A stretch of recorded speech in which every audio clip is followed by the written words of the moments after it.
You Don't Have to Be Strong All the Time by Roger. Cast all your anxiety on Him because He cares for you. 1 Peter 5:7. Minsan bilang leader, nasasanay tayo ang nakikinig sa problema ng iba. Tayo ang nagpapalakas. Tayo ang nagpe-pray. Tayo ang laging available. Pero habang ginagawa natin yon, may tendency na makalimutan nating dalhin naman sa Diyos ang sarili nating pagod.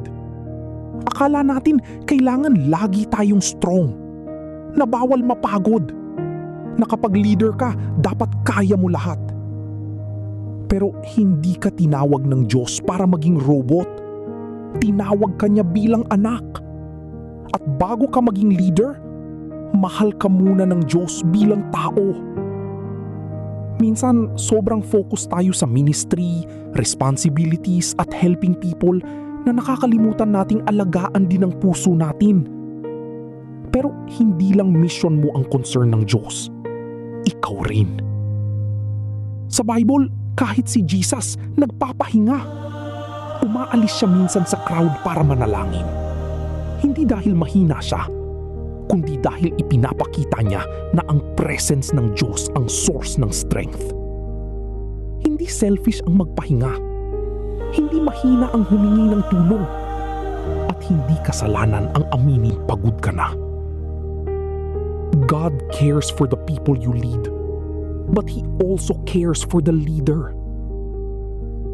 Kailan huling naging honest ako kay God tungkol sa pagod ko? Mas inuuna ko ba ang ministry kaysa intimacy with God? Naniniwala ba akong concern din ni God ang puso ko? Tara, let's pray.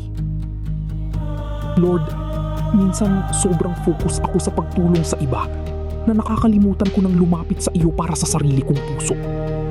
Turuan mo akong magpahinga sa presensya mo at hindi lang sa sariling lakas. Remind me na hindi lang ako leader. Anak mo rin ako. Amen. God doesn't just care about your ministry. He cares about you too. Kung na-bless ka sa Devo na ito, comment Jesus para makasama sa aming online community. Shalom!